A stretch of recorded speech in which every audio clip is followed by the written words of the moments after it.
পশ্চিমবঙ্গের রাজনীতিতে হাড়োয়া বিধানসভা কেন্দ্রটা জানেন একটা দারুণ কেস স্টাডি। এখানকার ভোটের ফলাফল বারবার রাজনৈতিক পণ্ডিতদেরও ধাঁধায় ফেলে দিয়েছে। আসুন আমরা ডেটার গভীরে ডুব দিয়ে এই রহস্যের জট খোলার চেষ্টা করি। হাড়োয়ায় সাম্প্রতিক নির্বাচনী ফলাফলকে একটা রাজনৈতিক ভূমিকম্প বললে কিন্তু ভুল হবে না। এই রেজাল্ট এমন এক জটিল সমীকরণ তৈরি করেছে যা আমরা এই আলোচনায় এক এক করে সমাধান করব। হাড়োয়ার ভোটের ইতিহাসটা যদি দেখেন, একটা অদ্ভুত অস্থিরতা চোখে পড়বে। যেমন ধরুন ২০১৬ সালের বিধানসভা নির্বাচন। তৃণমূল কংগ্রেসের ভোট ছিল প্রায় ৫৬%, আর বামেদের ৩৫%। কিন্তু মাত্র ৫ বছরের মধ্যে ২০২১-এ এসে খেলাটা পুরো ঘুরে গেল।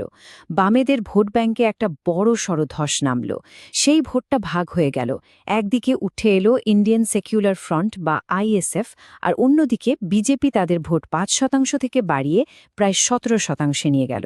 এখানেই কিন্তু গল্প শেষ নয়। এই তো ২০২৪-এর লোকসভা ভোটে বিজেপির ভোট আরও বেড়ে প্রায় ৩১% পৌঁছে গেল, যদিও তৃণমূল নিজেদের ভোট ব্যাংকটা ধরে রাখতে পেরেছে। এই যে এত বড় পরিবর্তন, এটাই কিন্তু হাড়োয়ার রাজনীতির আসল চালিকা শক্তি। প্রশ্ন হল, ভোটারদের এই আচরণের পেছনের কারণটা ঠিক কি? এর উত্তরটা কিন্তু লুকিয়ে আছে হাড়োয়ার একেবারে মূল কাঠামোতে, মানে বলতে পারেন তার ডিএনএতে। কিছু বিষয় আছে যা সহজে বদলায় না, আর সেগুলোই এখানকার রাজনীতির পুরো খেলাটা নিয়ন্ত্রণ করে। ভৌগোলিকভাবে দেখলে হাড়োয়া হল দক্ষিণবঙ্গের সমভূমির একটা অংশ, সুন্দরবনের ঠিক গা ঘেঁষে। এই ভৌগোলিক অবস্থানটা কিন্তু এখানকার মানুষের জীবনযাত্রা আর অর্থনৈতিক চ্যালেঞ্জের ওপর একটা গভীর প্রভাব ফেলে।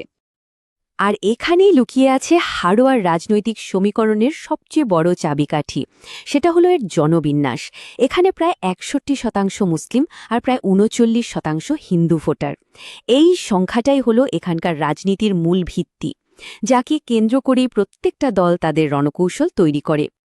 ঠিক আছে, সংখ্যাতত্ত্ব তো অনেক হলো, কিন্তু সংখ্যার আড়ালে যে মানুষগুলো আছেন তাদের কথা কি? ভোটারদের মনে ক্ষোভটা ঠিক কোথায় জমা হচ্ছে? কোন কোন সমস্যা তাদের জীবনকে প্রতিদিন কঠিন করে তুলছে? এই অভিযোগগুলো মন দিয়ে শোনা খুব জরুরি, কারণ দিনের শেষে এগুলোই কিন্তু ভোটের বাক্সে গিয়ে প্রতিফলিত হয়। এখানকার মানুষের মনে সবচেয়ে বড় ক্ষোভের কারণ হল কাটমানি। সরকারি প্রকল্পের সুবিধা যারা পান তাদের কাছ থেকে ঘুষ বা কমিশন নেবার অভিযোগটা বেশ ব্যাপক। সাধারণ মানুষ মনে করছেন যে তাদের অধিকারের টাকা তাদের কাছ থেকে অন্যায়ভাবে কেড়ে নেওয়া হচ্ছে। এর সাথে যোগ হয়েছে শিক্ষক নিয়োগ দুর্নীতি। প্রায় ২৪,০০০ চাকরি বাতিল হয়ে যাওয়ার ফলে হাজার হাজার পরিবার মনে করছে যে তাদের সাথে প্রতারণা করা হয়েছে। যারা একটা সুন্দর ভবিষ্যতের স্বপ্ন দেখেছিল, তারা আজ সিস্টেমের ওপর থেকেই আস্থা হারাতে বসেছে। আর এই সব কিছুর ওপরে আছে দৈনন্দিন জীবনের একরাশ সমস্যা। গ্রামের কাঁচা রাস্তা, বারবার বন্যায় পরিকাঠামোর যা ক্ষতি হয়, আর স্থানীয় স্তরে কাজের অভাব। এই সমস্যাগুলো মানুষের জীবনকে সত্যিই খুব কঠিন করে তুলেছে। যখন সাধারণ মানুষের আস্থা এভাবে ভেঙে যায়, তখন আমাদের সংবিধানের মূল ভিত্তিগুলো নিয়ে ভাবতে হয়। প্রত্যেক নাগরিকের মর্যাদা এবং জেনে বুঝে কথা বলার অধিকার, এগুলো গণতন্ত্রের স্বাস্থ্য রক্ষার জন্য খুব জরুরি। আর ব্যক্তিগত তথ্যের সুরক্ষা এবং সম্মতি, বিশেষ করে ভারতের নতুন ডিপিডিপি আইন অনুযায়ী, এই আস্থার সম্পর্ক নতুন করে গড়ে তোলার একটা রাস্তা দেখাতে পারে। তো পরিস্থিতিটা বেশ জটিল, তাই না? একদিকে মানুষের মনে জমে থাকা ক্ষোভ, আর অন্যদিকে জটিল রাজনৈতিক সমীকরণ। এমন একটা পরিস্থিতিতে কোনো রাজনৈতিক দল যদি জিততে চায়, তাহলে তাদের ঠিক কী ধরনের কৌশলগত খেলা খেলতে হবে? চলুন সেটাই একটু বিশ্লেষণ করে দেখা যাক। এই ধরনের জটিল পরিস্থিতি মোকাবেলা করার জন্য একটা বহুমুখী কৌশলের প্রয়োজন। আমরা এখানে একটা মডেলের কথা বলতে পারি, যার নাম চতুর্মুখ মতবাদ। এটা আসলে একটা ৪-স্তরীয় কৌশল, যা ৪টে ভিন্ন দিক থেকে মানুষের সমস্যার সমাধান করার চেষ্টা করে: আগ্রাসন, স্থিতিশীলতা, উদ্ভাবন এবং সুরক্ষা। এই কৌশলের ৪টি স্তম্ভ আছে। প্রথম, শিবের মতো আগ্রাসন, মানে অপরাধ আর অনুপ্রবেশের বিরুদ্ধে কঠোর পদক্ষেপ নেওয়া। দ্বিতীয়, বিষ্ণুর মতো স্থিতিশীলতা, অর্থাৎ একটা স্থিতিশীল শাসন আর জনকল্যাণমূলক প্রকল্পগুলো চালু রাখার প্রতিশ্রুতি দেওয়া। তৃতীয়, ব্রহ্মার মতো উদ্ভাবন, মানে নতুন অর্থনৈতিক উন্নয়ন আর চাকরির সুযোগ তৈরি করা। আর চতুর্থ, দুর্গার মতো সুরক্ষা, অর্থাৎ সমস্ত সম্প্রদায়ের বিশেষ করে মহিলাদের নিরাপত্তা নিশ্চিত করার অঙ্গীকার করা। এই 4টে স্তম্ভ যখন একসাথে কাজ করে তখন তা ভোটারদের সেই সব ক্ষোভের সমাধান করতে পারে যা নিয়ে আমরা একটু আগেই আলোচনা করছিলাম, দুর্নীতি থেকে শুরু করে বেকারত্ব আর নিরাপত্তার অভাব পর্যন্ত। কিন্তু যে কোনো কৌশল বা ব্লুপ্রিন্টের শেষ লক্ষ্যটা কি? শুধু কি নির্বাচনে জেতা? না, আসল লক্ষ্য হল মানুষের জন্য একটা ভালো শাসন ব্যবস্থা তৈরি করা। এই পুরো প্রক্রিয়ায় একটা কথা মাথায় রাখা খুব জরুরি।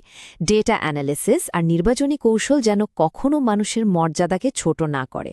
আমাদের সংবিধানে যে দায়িত্বশীল মতপ্রকাশের কথা বলা আছে সেটা নেতাদের জন্যও ততটাই সত্যি। আর মানুষের ব্যক্তিগত তথ্যের গোপনীয়তা রক্ষা করা, তাদের সম্মতি ছাড়া ডেটা ব্যবহার না করা, এগুলোই একটা সুস্থ রাজনৈতিক সংস্কৃতির লক্ষণ। আর এটাই আমাদের মূল বক্তব্যে নিয়ে আসে। নির্বাচন মানে শুধু ভোট চাওয়া নয়, নির্বাচন হলো শাসনের জন্য একটা ডেটা ইঞ্জিনিয়ারিং প্রক্রিয়া। একটা নির্বাচনী এলাকার গভীর ডেটা বোঝা শুধু নির্বাচনে জেতার প্রথম ধাপ নয়, বরং কার্যকরভাবে শাসন করারও প্রথম ধাপ। কিন্তু এখানে একটা বড় প্রশ্ন থেকে যায়।